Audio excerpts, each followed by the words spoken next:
যারা কর্মচারীদের সাথে খারাপ আচরণ করে, যারা মানুষের কাছ থেকে শ্রম নিয়ে কাজ করিয়ে টাকা দেয় না, কিয়ামতের দিন তাদের বিরুদ্ধে মামলা দায়ের করবে কে? কে করবে? হাদিসে কুদসি সাক্ষী বিষ্ণু ঈসা ইসলাম বলেন, আল্লাহ তাআলা ফরমান, আনা খাসমুহুম সালাসাতুন আনা খাসমুহুম ইয়াউমাল কিয়ামা। তিন শ্রেণীর ব্যক্তির বিরুদ্ধে আল্লাহ বলেন, আমি নিজেই কিয়ামতের দিন মামলা দায়ের করব। I will be against them in the day of judgment. Three categories of people, I will be against them in the day of judgment. তিন শ্রেণীর লোক কিয়ামতের দিন তারা ছাড় পাবে না।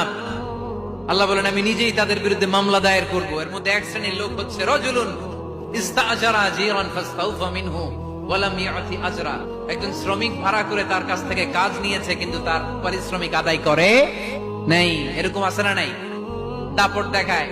মেহনতি মানুষ, খেটে খাওয়া মানুষ, এদের দোয়া কবুল হয়ে যায়। আ'তুল আজীরা আজরাহু ক্বাবলা আন ইয়াজিফা আরাকুহু। খবরদার, বিশ্বনবী বললেন, শ্রমিকের ঘাম শুকিয়ে যাওয়ার আগে তাদের পারিশ্রমিক মিটিয়ে দাও। বিশ্বনবীর বিখ্যাত হাদিস, আ'তুল আজীরা আজরাহু ক্বাবলা আন ইয়াজিফা আরাকুহু। শ্রমিকের ঘাম মাটিতে লাগার আগে, শুকিয়ে যাওয়ার আগে তাদের পারিশ্রমিক মিটিয়ে দাও। কেননা তারা যদি বদদোয়া করে তোমার জীবনকে জাহান্নাম বানিয়ে দিবে কে? বিষ্ণু ঈসা ইসলাম সব সময় খেটে খাওয়া মানুষদেরকে আগলে রাখতেন।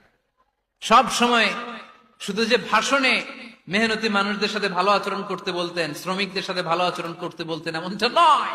ওনার ব্যক্তিগত জীবন ঘাটলেও দেখা যায় উনি শ্রমিকদের সাথে কেমন আচরণ করেন।